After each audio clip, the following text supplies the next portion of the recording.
Selamat datang di Semat Sabang Meliput. Program ini dijalankan oleh Klub Kreativitas Perpustakaan SMA Negeri 1 Gebang bersama saya Muhammad Al-Asfi sebagai penyiar yang disebutkan kali ini.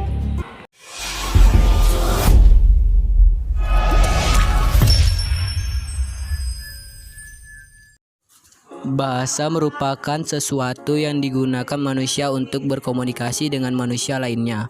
Bahasa memiliki fungsi yang sangat penting dikarenakan bahasa dapat menjadi manusia saling memahami dan mengekspresikan diri. Karena tingginya urgensi bahasa, negara mendirikan Badan Pengembangan dan Pembinaan Bahasa, yang kemudian terbagi ke pendirian Balai Bahasa untuk setiap provinsi. Saat ini saya sedang berada di Balai Bahasa Provinsi Sumatera Utara. Untuk mengetahui informasi lebih lanjut, yuk simak wawancara kami bersama Bapak Hidayat Widayanto, MPD, Kepala Balai Bahasa Provinsi Sumatera Utara.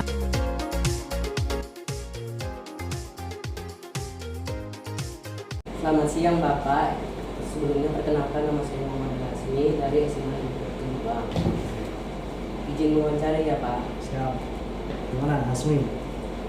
Bagaimana peran Balai Bahasa untuk masyarakat terkait literasi?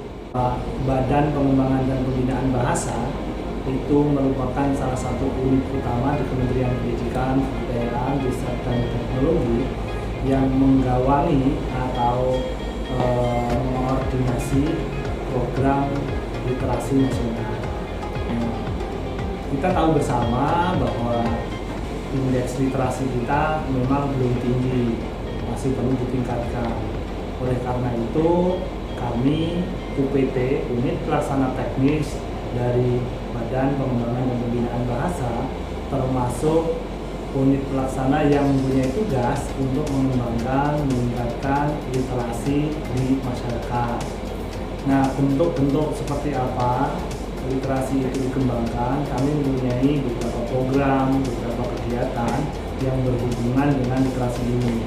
Salah satu contohnya adalah kami punya program yang dilaksanakan oleh KKLP. Kami menyebutnya kelompok-kelompok kerja kami, namanya kelompok pepakaran layanan profesional dalam bidang literasi. Nah, untuk literasi yang dilakukan oleh teman-teman kami di Balai Bahasa Provinsi Sumatera Utara, salah satunya selain menyasar sekolah juga menyasar komunitas-komunitas literasi. Nah, komunitas-komunitas literasi inilah yang kami bina untuk lingkungan mereka agar mereka bisa mengembangkan bagaimana membaca, bagaimana menulis, bagaimana memproduksi tulisan, bagaimana mengajak anak-anak di lingkungan mereka untuk selalu meningkatkan literasi. Nah, Balai Bahasa ini bergerak di bidang kebahasaan dan literasi. Lalu apa saja program-program canangan Balai Bahasa untuk mencapai visi tersebut, Pak? Kami merupakan UPT dari Badan Bahasa. Badan Bahasa mempunyai 3 prioritas pekerjaan besar. Yang pertama adalah revitalisasi bahasa daerah. Nah, kami mengerjakan juga revitalisasi bahasa daerah di beberapa kabupaten kota. Untuk tahun ini kami menyasar ke 5 kabupaten kota. Yang kedua, kami juga mempunyai program besar prioritas yaitu literasi. Nah, literasi ini banyak diturunkan menjadi beberapa kegiatan, termasuk di dalamnya ada menulis sayembara untuk menulis buku untuk anak-anak kita. Begitu juga termasuk UKBI di dalamnya, itu ada bagian dari literasi. Dan yang ketiga adalah program besar kami adalah penginternasionalan bahasa Indonesia. Apa itu penginternasionalan bahasa Indonesia? Yaitu kami punya amanat Undang-Undang 24 tahun 2009 untuk membawa bahasa Indonesia itu ditingkatkan fungsinya menjadi bahasa internasional. 3 prioritas besar itulah yang kami kerjakan saat ini. Lalu Balai Bahasa ini kan memiliki salah satu program yang bernama UKBI atau Uji Kompetensi Bahasa Indonesia. Seberapa penting sih uji ini dilakukan pada pelajar sekolah menengah atas? Baik. Kompetensi bahasa Indonesia itu kan perlu diukur. Nah, salah satu ukuran yang terstandar adalah UKBI. Oleh karena itu UKBI menjadi penting bagi kita, bagi lembaga, bagi masyarakat, bagi pengguna bahasa untuk melihat seberapa tinggi kompetensi mereka dalam memproduksi bahasa Indonesia itu. Karena itu ini menjadi penting bagi anak-anak, terutama kita sosialisasikan dulu saat ini kepada putra-putri kita di sekolah. Selain itu, setelah itu kita juga menginginkan anak-anak mempunyai sikap positif terhadap bahasa Indonesia. Kalau saat ini teman-teman, anak-anak kita mendengar IELTS, mendengar TOEIC, mendengar tes TOEFL. Nah, bahasa Indonesia juga punya. Bahasa Indonesia punya yang namanya uji kemahiran berbahasa Indonesia. Uji ini uji yang sangat terstandar, uji yang adaptif, yang bisa dites dimanapun, kapanpun, oleh siapapun untuk mengikuti itu. Sehingga kalau saat ini UKBI itu menjadi ukuran yang terstandar, tentu menjadi penting bagi anak-anak sekolah siswa untuk mengikuti UKBI dalam melihat kompetensi mereka. Nah, di tengah era globalisasi ini banyak terjadi penyerapan bahasa asing seperti bahasa Inggris dalam komunikasi sehari-hari anak muda. Menurut Bapak, bagaimana cara Balai Bahasa menghadapi tantangan tersebut? Baik, bahasa Indonesia saat ini sudah menjadi bahasa yang modern. Artinya bahasa modern itu bahasa yang bisa digunakan untuk kepentingan modern.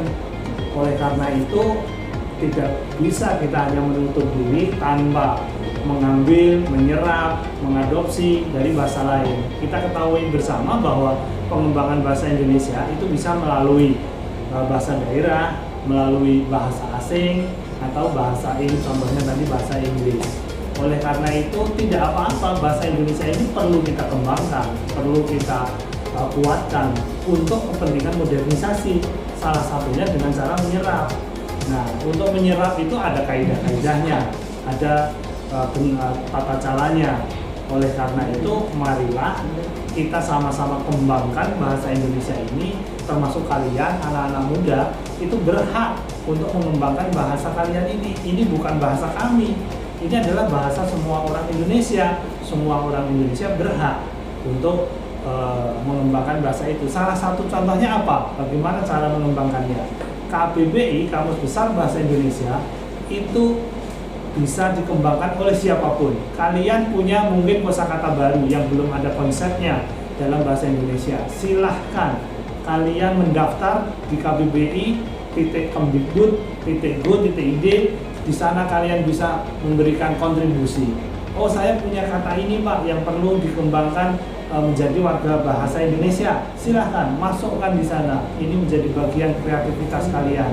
Tentu mempunyai tata cara tertentu, tata cara bagaimana mekanisme bahasa itu diserap, bagaimana bahasa itu dimasukkan ke dalam kosakata bahasa Indonesia.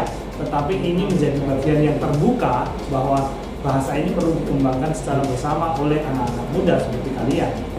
Jadi menurut Bapak, bagaimana peran kami sebagai pemuda dalam melestarikan bahasa Indonesia? Oh, saya selalu mempunyai prinsip seperti ini. Tumbuhlah anak-anakku dengan sesuai bahasa yang kalian inginkan. Nah, mengapa?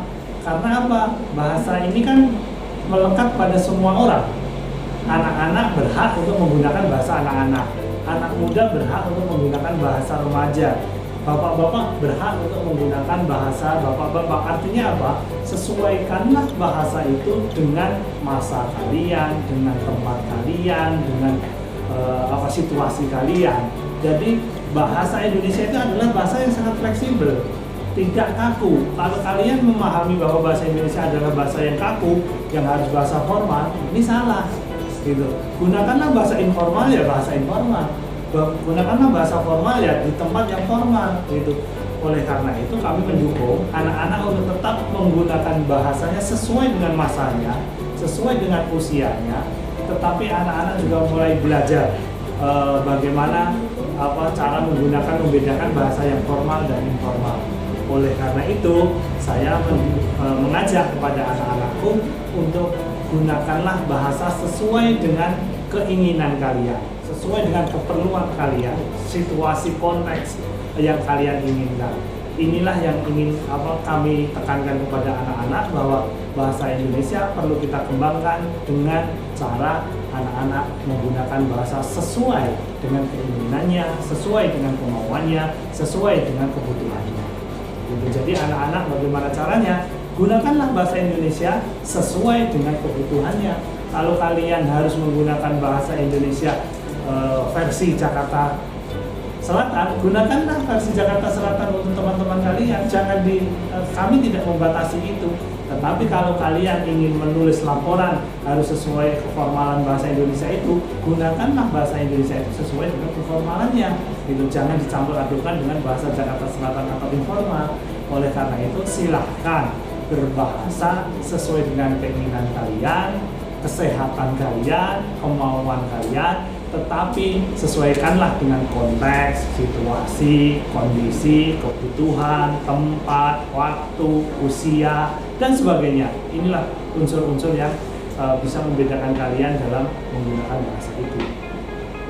Terima kasih atas jawaban yang Bapak berikan. Dan liputan kali ini sekian dan terima kasih.